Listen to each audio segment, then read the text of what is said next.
Hey, everybody, welcome again to another episode of the Adult Autism, a Spectrum of Uniqueness podcast.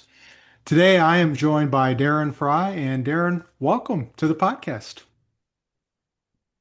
Thank you. I'm glad to be here. Appreciate it.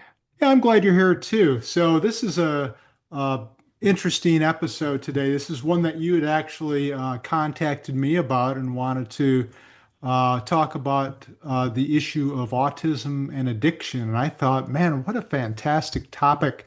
Because I know that a lot of folks who are autistic do struggle with addiction. So we're going to get into that on today's episode. But before we get started, why don't you just go ahead and say a little bit about who you are, how you spend your days, and when you discovered that you were autistic? Yeah. Gosh. Where do you start, right? It's that's what I was thinking to myself. There's a lot of places I could start. I guess I'll just pick something. Yeah. I'm a late life, uh, male diagnosed, autistic, Hmm. um, also ADHD, which is, there's some significance, especially I think when it comes to the addiction factor. Yeah. Um, I I'm in my mid 40s.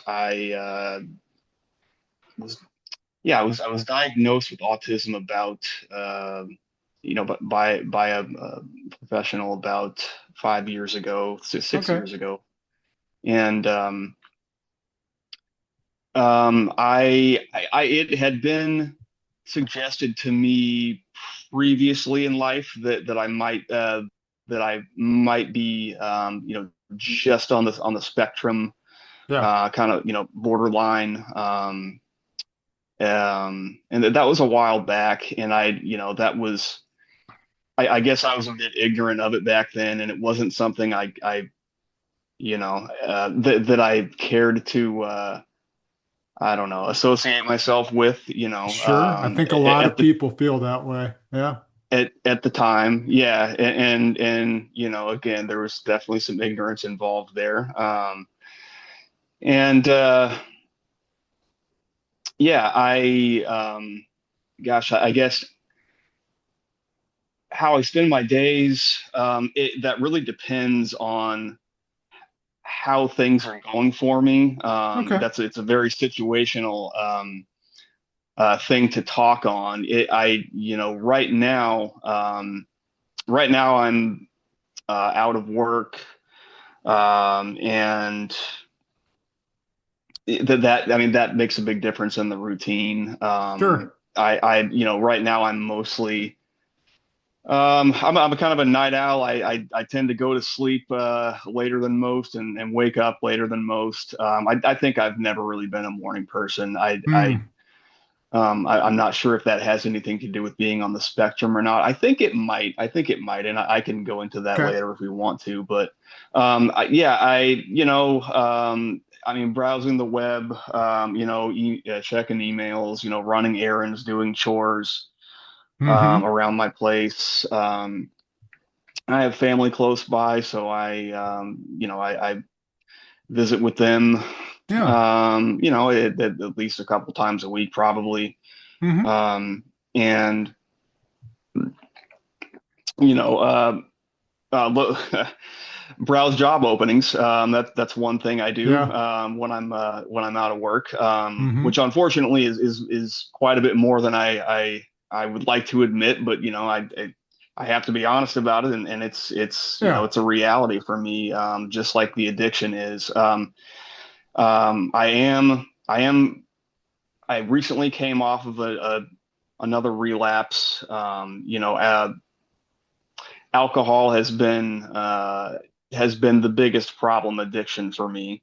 Okay. Although I used marijuana for a really long time too, in conjunction with that, with the alcohol. And let me ask just about that because I'm kind of interested in listening and hearing more about your use of substances, and maybe you could share with us when you first started using them. I mean, what did you start using? And When did all that start?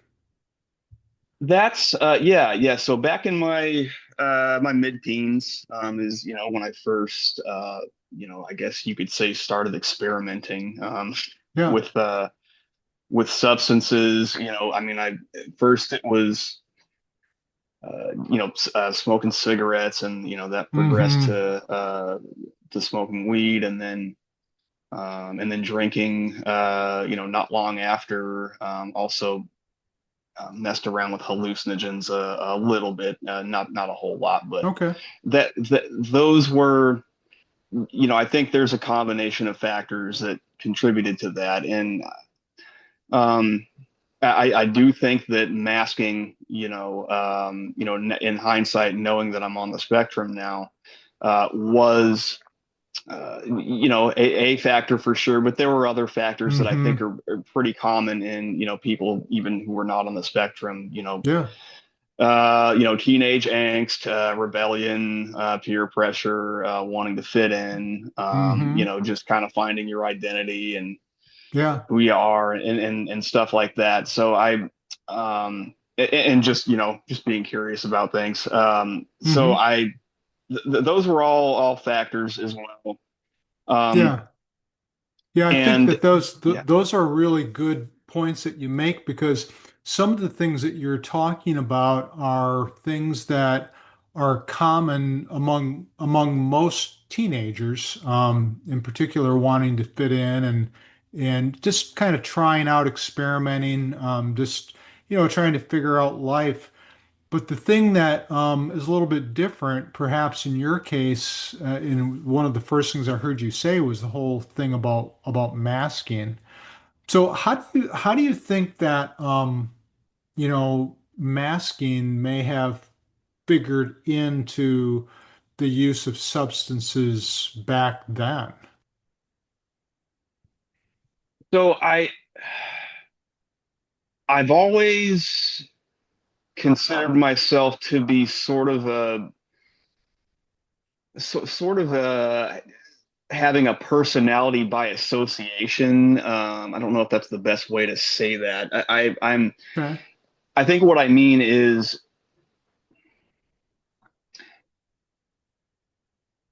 in a lot of ways, I've been, I don't know, I'm a bit naive, or I can be anyway. Mm-hmm. And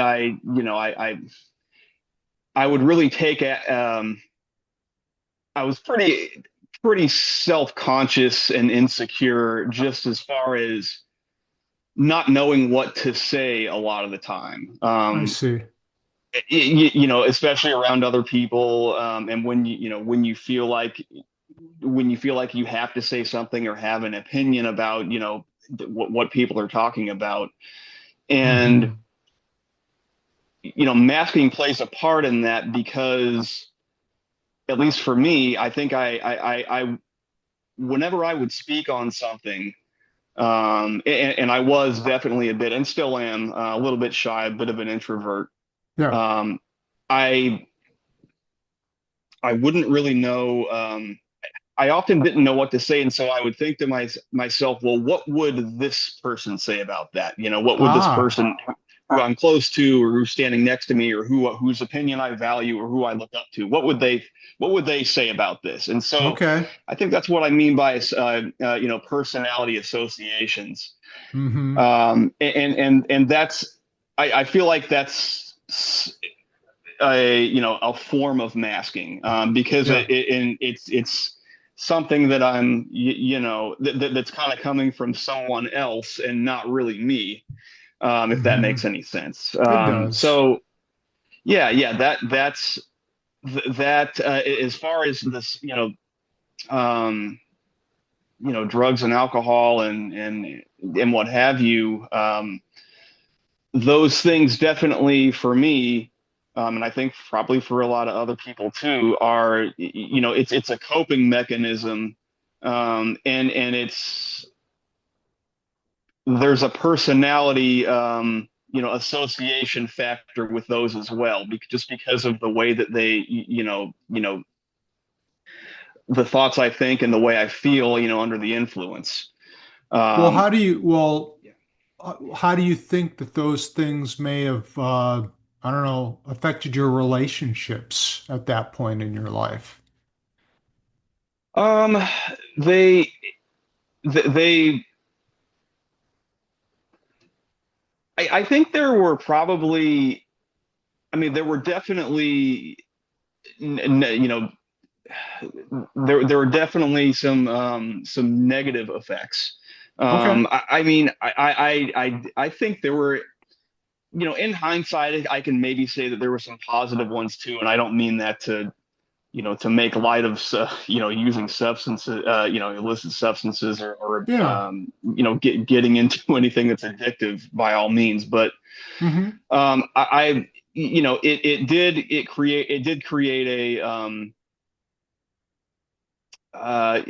somewhat of a connection between, me and, the friends that I had or the people that Sure. I associated with, and it was a common ground, a talking point, Yeah. that led to other common grounds and talking points. Um, so that, I guess that's what I mean, when I say that maybe there was some, in a certain way, some positives to it. At the same time, I can also say that there were some negatives as far as, I think my performance in school, in junior high and high school was definitely, well, I know it was affected, Yeah. negatively. I was not as concerned about, getting good grades, which I had done previously, prior to using for sure. Hmm. And just, I was definitely, there was less response, less of a sense of lessened responsibility that definitely came along with that too. And that can be, I think, as, associated with kind of the culture of what the things that I was into, as well as the actual using. But Yeah. yeah, that's, and that's, I can, that was during my school years. I mean, I think it definitely had some negative effects, even after that, as far as, the kind of work and jobs that I sought. Hmm. And And before you transition into that, you were I want to go back just to something you said because it's very relevant to what I think a lot of autistic people struggle with, and that is how do I connect with other people? And you mentioned that one of the I guess one of the positive things about using substances, when you used with your buddies and or whoever that you use them with is that it gave you something in common. It gave you something in common because you use these things together. It gave you something to talk about, the same sorts of things to talk about. So it sounds like for you, back then at least, that it kind of helped you form connections with people, and that's maybe one of the positive things. But what I also heard you say is that, there's some negatives in using this as well. And you were about to say a little bit more about perhaps your work experiences. So go ahead and share a little bit more about that. yeah, yeah. And connections were, I think a little tough for me. Yeah. I've always kind of felt, and even to this day, I still feel like I'm, you know, uh, sort of one or two steps behind people a lot, or Hmm. behind the rest of the world a lot of the time. Sure. It's kind of like there's something that everyone else knows that I just somehow don't understand. Yes. Um, and I have to ask. I ask more questions than most people do, which I'm not Hmm. afraid to do, although it does get exhausting sometimes, which is Yeah. another thing we could talk about if we wanted to. But to comment on, work. I mean, I've always had. Ultimately, I actually have had a pretty good work ethic. Um, Okay. uh, although at least in earlier times, I could probably say that the work ethic was more geared at having funds to, to acquire my substances Of and support the course. substance abuse. It's a means to an end. Yes. Right. But I think that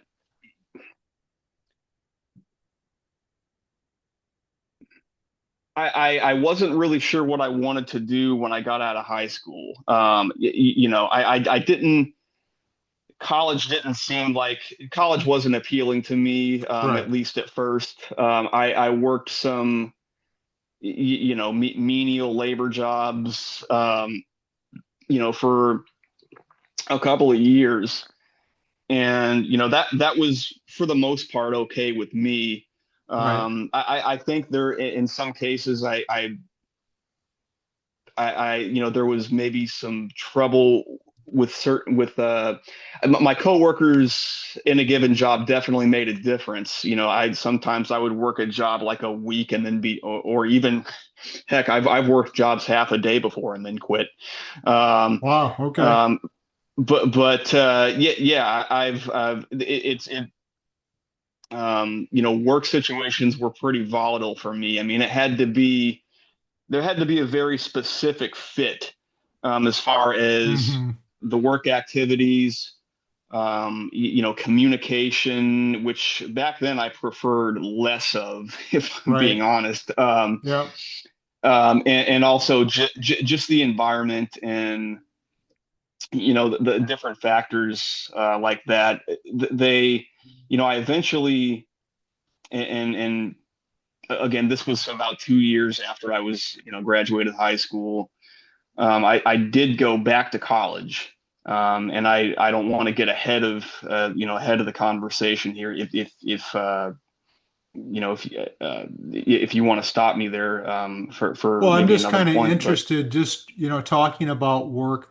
Do you feel that there was ever a time that your use of alcohol or drugs um, impacted your work performance or affected your work or your desire to want to work or any of those things? in the earlier years, actually, no. Okay. I would say that I mean, at least not directly, as far as well, it is true that I used on jobs. I didn't drink on jobs. If there was anything I did on jobs, it was get high. Okay. Um, uh, it, and I did that because I knew other people that did it, and so I thought, Hmm. oh, that must be okay. I guess it's not that big of a deal. And not it would depend on the job as well. What Um, was the reason that you did that? Because people will do that for different reasons, out of boredom or anxiety or whatever reason. What's the reason that you smoked weed on the job? I think, well, it did. Boredom was one factor. Hmm. I think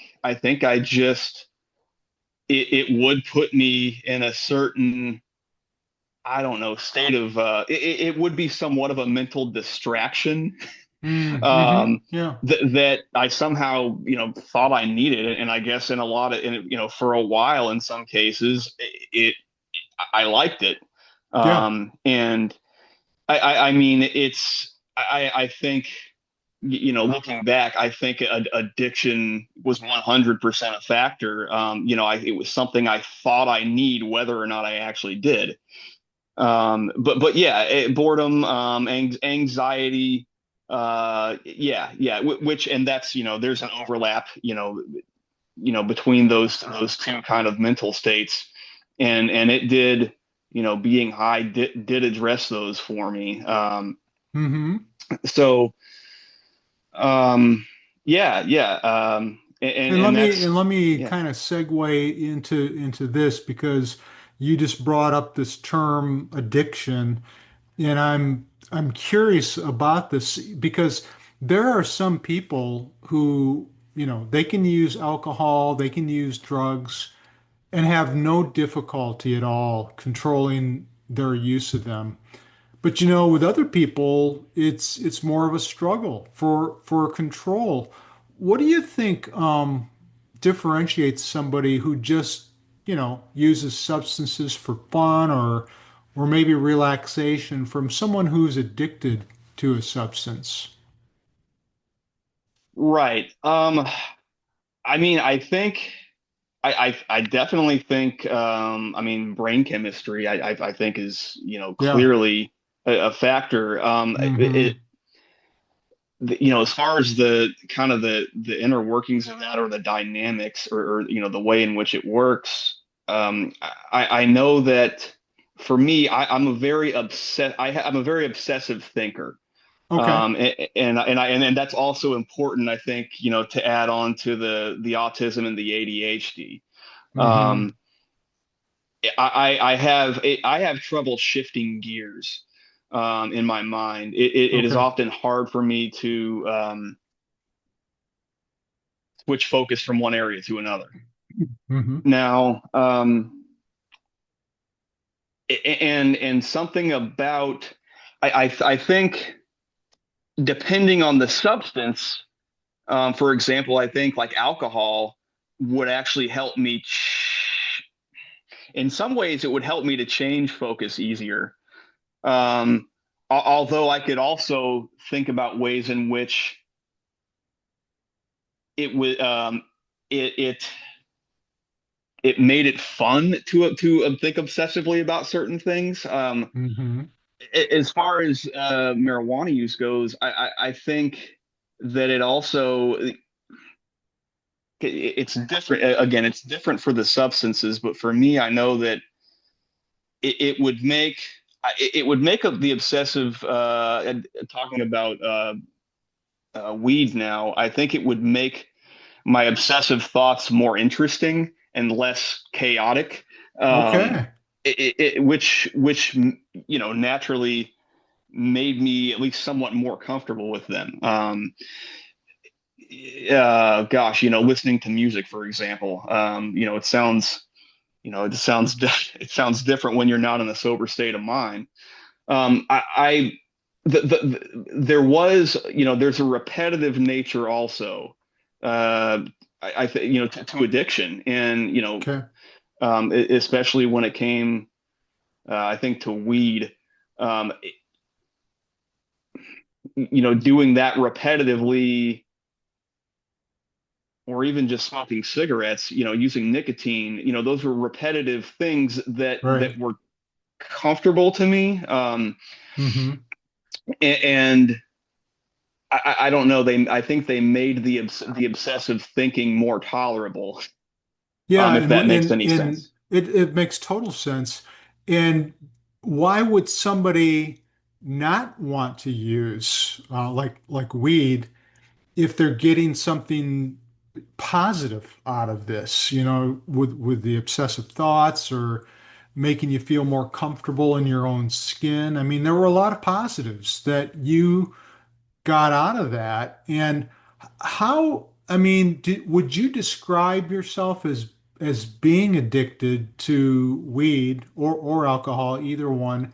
And if you think that, yeah, I was addicted, how do you know? I mean, why would you say that you're addicted? I mean, how do you, make that kind of a conclusion about yourself that, yeah, I think I was addicted to these things? What was going on? Hey everyone, Chris Quarto here. You may have heard me talk before about something I'm putting together that I can't wait to share with you. It's an online course for newly diagnosed autistic folks. Newly diagnosed meaning in the last year or two.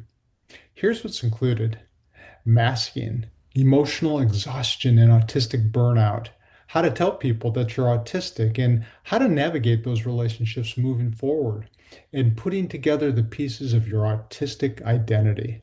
Sound like that's something you're interested in? I'm guessing yes. And by the way, you don't have to be newly diagnosed to take the course. Any autistic person will benefit from what's in there, which is very practical and designed to make significant and lasting changes in your life.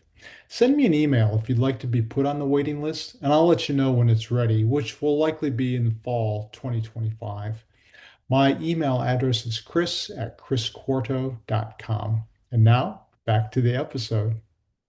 I would say that coming to the conclusion, especially in hindsight now, that I was Uh-huh. addicted, and I do think that again earlier in life it was a marijuana more of a marijuana issue than alcohol. It would Okay. later change, but I think that um,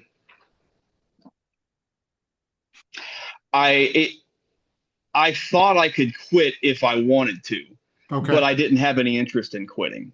Mm-hmm. And n- learning what I've learned, especially over the past few years since I, finally realized that I had a substance abuse problem, one of the hallmarks of addiction is, not being able to stop using Okay. something Yeah, or it's that doing lack of something. control. Yeah. Hmm.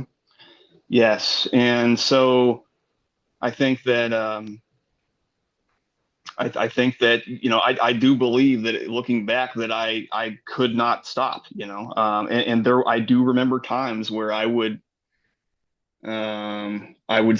tell myself I'm done either indefinitely or maybe even just I don't know for a month or two or something like that, and lo and behold it wouldn't take long before I would have a change of heart and Mm-hmm. go back to it again. So I guess that's where I come.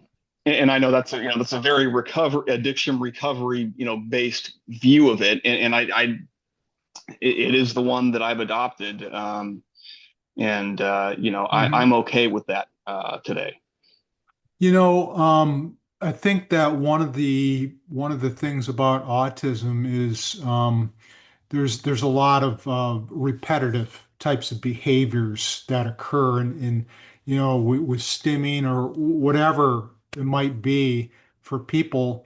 And I wonder if you think that that figures into the addiction in terms of, and you were just saying this a few minutes ago that addiction is a very repetitive type of thing. I mean, you repeat this over and over and over again, and you can't stop.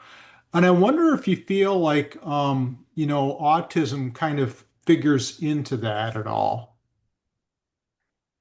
Yes. And it's, when you talk about repetition and, the need to repeat things. I 100% relate to that, and I have a very repetitive nature about me, Hmm. and that's I know that is a fixations Yeah. are a common trait in people who are on the spectrum, Hmm. to whatever degree, Right. and and I like again, I as an obsessive thinker, I get fixated on things. It's hard for me to switch gears, like I mentioned. I Once I Yes. start something, I am very committed to finishing it, Okay. to a fault. Oftentimes, it's a double-edged sword because sometimes sometimes it kind of um, it turns into almost like a perseverance type of thing, Yeah. and where I'm committed to getting a task done, and I won't easily give up, and of course that's something that's of value, in a lot of ways, but at the same time, um, I don't I have a hard time with not being able to tell myself no, and setting Hmm. boundaries for myself. And Okay. yeah, yeah, that's Yeah, and and I that think also and I factors think into that's addiction. Yeah. that's very common among folks with substance use issues, and it's something that I'm a recovering alcoholic myself, and early on it was very hard uh, to stop, and even from hour to hour, it was extremely difficult to not use. So I totally get that. I totally get what you're saying. And I think you had said just a few minutes ago that early on, really, you used weed a lot more, but then that shifted over to alcohol. And so, if you wouldn't mind, to share a little bit about your relationship with alcohol over the past few years, and in kind of what you've contended with and how you've addressed your use of alcohol. Yeah, so I think that I think I it wasn't I had always had some I have only had run-ins with the law related to as it relates to alcohol use. All right. Um, and and that goes back to starting in high school. Um, I know that when I drank, even though it wasn't as much as I used marijuana, in earlier days, I always drank to get drunk. Sure. There was it was I mean, I guess I considered it somewhat social in that I was usually drinking with other people.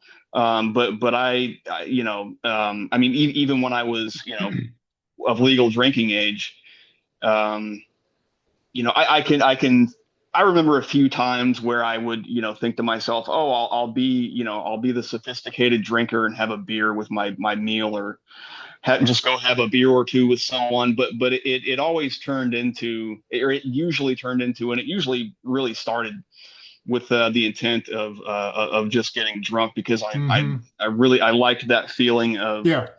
of losing control so much. I guess that's just one way to put it. But Hmm. the I'm trying to think when I progressed into drinking more than getting high, because yeah, I guess it would probably be in my early 30s, and this is about 12, 13 years ago, I All think, right. when I started, when the tide kind of started to shift. Um, uh, and I still was, smoking marijuana, a decent amount. But I think Hmm. just, I don't know if it was there's a different sense of sociability um, with drinking versus using weed. Hmm. And I one thing that I sometimes didn't like about my weed use was that it would kind of keep me kind of reserved, Yeah. which I liked in some ways, but when it came to being, sociable, there was something still to be desired there. And so I would start, Okay. I think at first I started, maybe in my late 20s, early 30s, I started kind of doing both of them equally. Um, but then it sort of just gave way. I'm not exactly sure how it transpired, but I think I just started to drink more. Maybe in some cases because I figured, well, I don't like my current job, and I might need to be drug tested, so I won't, I'll hang up the weed smoking for a little Yeah. while. Um, and I was in a, I think I was in a relationship where there was where drinking was a commonality, and so Hmm. that also made it easier for me to, imbibe and going to bars more, and just, drinking alcohol more than anything Yeah. else. And yeah, so that like I said, in my early 30s, I probably I started to pick up on that, and I finally, I got my, my first DUI in my early 30s. And Okay. that was my first really significant legal consequence Sure. from drinking. And that would not be the first legal setback Okay. from drinking. And so, for whatever reason, yeah, that just became the the need to drink just became great, only increased for me. In my 30s into my late 30s, and then I finally had to admit that I had a problem. I guess And when I what was was about, it, and what was it that happened that made you think that, you know what, maybe I have a problem with alcohol? Was there anything that you recall that, anything that happened that got you to that point to think that, you know what, I've got a problem. I need to do something about this. yeah, yeah. So, and believe it or not, and I maybe not that unbelievable, but it wasn't the legal consequences that I had suffered. Okay. I think, which is often, unfortunately the case with alcoholism, or alcohol use disorder, whatever you want to call it. But I had gone back to school, back to a technical college to sort of maybe reorient my career goals. And Sure. um, I had I had started I it had gotten to the point where when I would drink, and like I said, I would always drink to, for sort of for oblivion, or Yeah. to get drunk. But I would get up the next day again and start drinking in the morning. And then that would turn into, maybe 3 or 4 days in a row doing that. Hmm. And I had a couple of panic attacks where I went to the emergency room. Oh, wow. And and I even, decided to withdraw from school after a couple of terms, because it was, I just I couldn't seem to, I just got stuck and I couldn't make any progress. And I know that I realized that I was just drinking to get away from that responsibility. And if I didn't drink, then I would, like I mentioned, I was having really bad anxiety and even panic. Okay. Um, and then I eventually, decided to go to a rehab, inpatient. And this was about 5 years ago. What have you what have you learned about yourself during the times that you've you've tried to cut back or stop using alcohol? Um, well, I'm not sure if I can say much more than when I first off, that I do, I do have, have the addiction problem, in that when I start using, I there's I'm it's not going to be a one-time thing. It's going to Yeah. last, probably days and maybe even weeks. Yeah. And especially after I, I got treatment, decided to get treatment, the drinking really turned, the drinking specifically, when I would relapse, and I have had some relapses, Hmm. it only turns into a very miserable experience, where I isolate myself, I'm secluded, mostly stop talking to people. If I Hmm. am talking, communicating with people, I'll lie to them, Yeah. and just, procrastinate on and say I'm going to do something, and then of course not do it. My hygiene starts to suffer. I don't Hmm. eat. I don't brush my teeth. I don't shower. I mean, Yeah. really bad. Yeah. And that, that right there, I mean, is very telling, in that I just, um, I really wanted, or even needed, gosh, some kind of, control that I knew, or at least perceived control that I, was familiar with from before, that I, Yeah, for my own health and even survival now, I can't have anymore. And that's a tough pill to swallow. it is.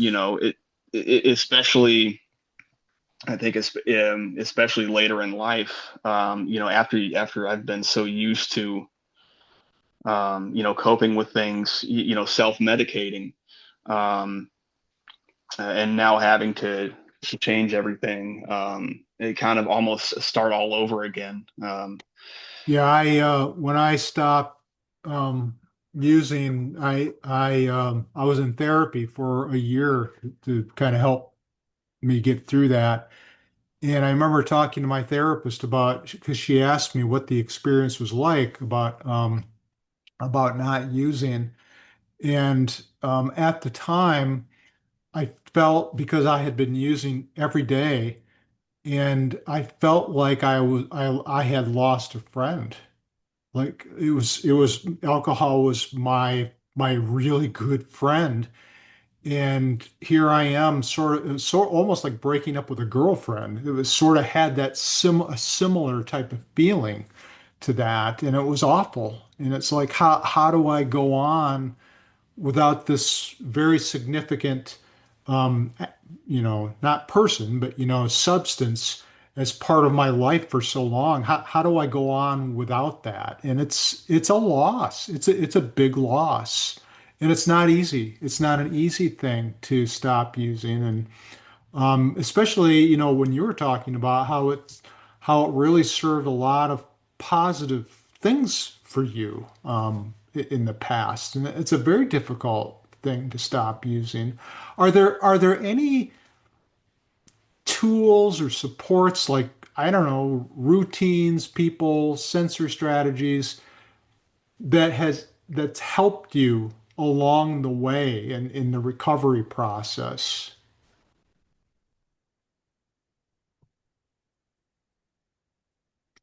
I think so. Although I'll be honest, I'm that for some reason I'm not. I struggle to put a finger on what exactly some of those are. Yeah, I know that might sound a little weird. you're still Um, trying to figure it out. I am, and Hmm. it's something that's still a work in progress. That Yeah. that that aspect of it for sure. I do. So I have, participated in recovery programs. There's one that I participate in right now. I've done, 12 step programs. I Hmm. don't currently do that, because I just didn't feel like it was, after what I feel was a pretty solid and lengthy attempt, um, you know, of that mode of recovery. I just didn't feel, co- uh, comfortable enough. And I know that comfort is not necessarily something that we should feel entitled to in recovery, but I think there's some kind of outside the box factors. Um, and I do think being on the spectrum, and the conditions that I have, I think were a big part of that. Hmm. Um, I mean, knowing that I'm autistic, and I got the autism diagnosis, and before I sought help for addiction. Um, and it is I guess somewhat, there is a benefit to, the knowledge that being on the spectrum, especially with ADHD, um, the risks of addiction are increased, with those things. As far as I know, I've read some things. Yeah. I have more research to do on that. So that it is good to know. But I mean, as far as, active strategies, or people who have been helpful. I am fortunate to have a really supportive family. That All right. they have been huge, and really maybe the crux of my recovery journey. They have been behind me. They've been very supportive, and more helpful, maybe than I deserve. um, Yeah. I think I do. One thing I do, and there's some other things I do too, but I do some journaling now. That wasn't really something that interested me in earlier years, even though I had tried it, but it never stuck. Mm-hmm. Journaling for me is something that I actually do um, in my recovery from chronic pain, which is another uh, something that I've had to work on, and I have Okay. actually had a lot of results with that.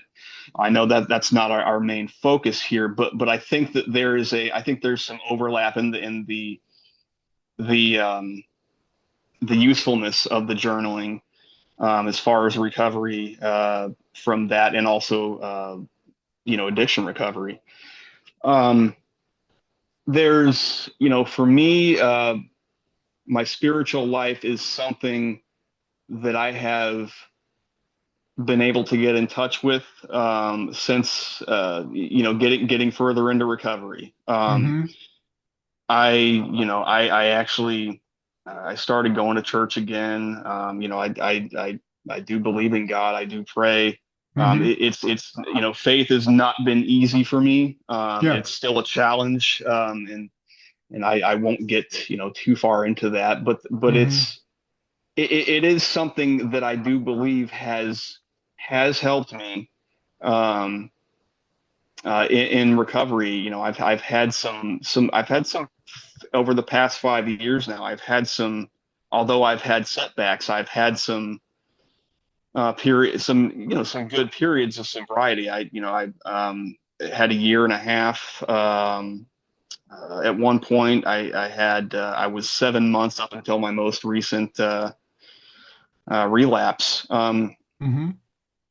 And also I think seeking some acquaintances in recovery, and just having made some Mm-hmm. friends in recovery, whether it was in 12-step groups or other, in other ways. um, I currently do the smart program, smart Yeah. recovery, and Mm-hmm.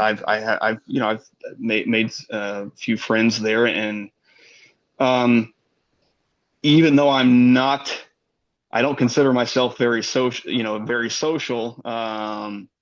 Naturally, there is it is helpful to have other people to talk to, Yes. and that can even be in the form of a therapist as well. Mm-hmm. So talking to Well, I other think people, as much that as I don't want to, I think it is also helpful. Yeah. I think, well, first of all, you brought up how the 12 step it wasn't a good fit for you.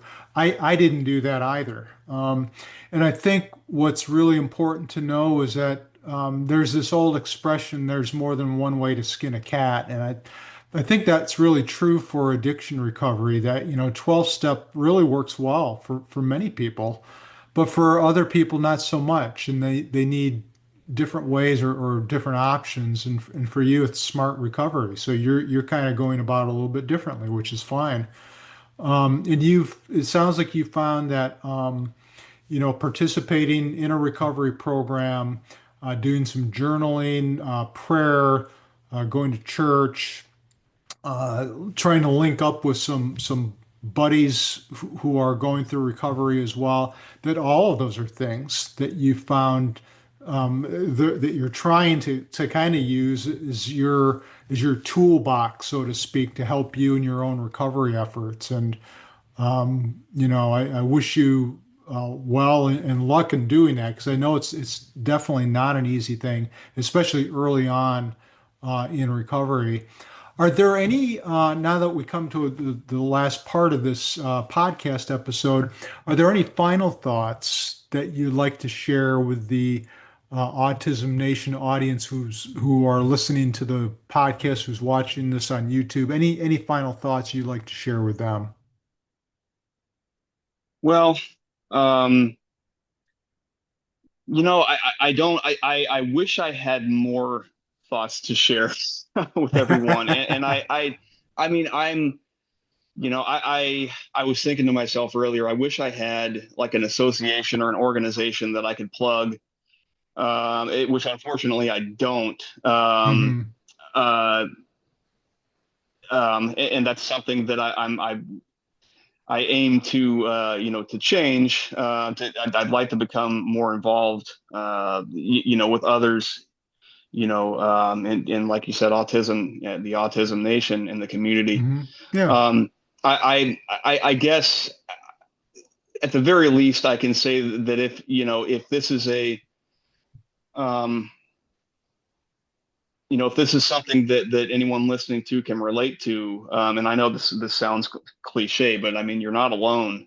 Um, um, this is, again, I do believe, um, that there's increased risk, and when it comes to being both on the spectrum and having substance use disorder. Hmm. So Hmm. um, I, I don't know. I guess I would just hope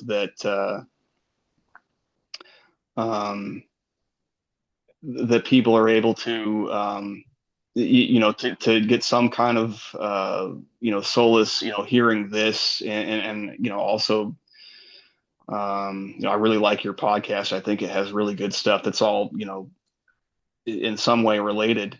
Um, but I guess I don't really have anything in anything else that I can Okay. broadcast to the listeners. But of course I'm glad that anyone who's listening is listening. Well, and I appreciate the positive comment about the podcast. I think with folks like you who come on here is what really makes it special in what it is, because it's, everybody has something that they're struggling with. And, so hearing stories and, what they've done and kind of how they view things. And I think all of that's very important to help people kind of navigate their way through their own autistic journeys. In terms of organizations, you said you really didn't have anything to plug. Well, actually, you did. You had mentioned Smart Recovery. There's also Alcoholics Anonymous. That's more of the 12-step approach. Smart Recovery has a different way of going about that. So I think that for anybody in particular who's struggling with alcohol could look at either one of those. And actually, I think Smart Recovery too. I think that's also applicable to other substances. If a person is having difficulty with something else. But I think either of those organizations are worth looking into, and just kind of weighing your options and looking at who you are as a person. And as I read about Alcoholics Anonymous, as I read about Smart Recovery Program, which one of these do I think would fit for me if either one of those? And there might be something else out there that would fit better, but I think that those would be good starting points for people who are struggling with addiction.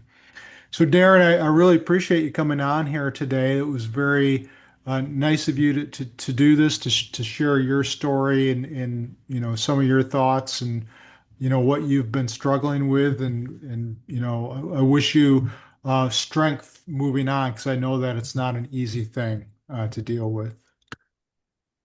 Well, thank you very much. I appreciate you having me on, Chris. Thanks. Okay. Well, you have a good rest of the day. You too.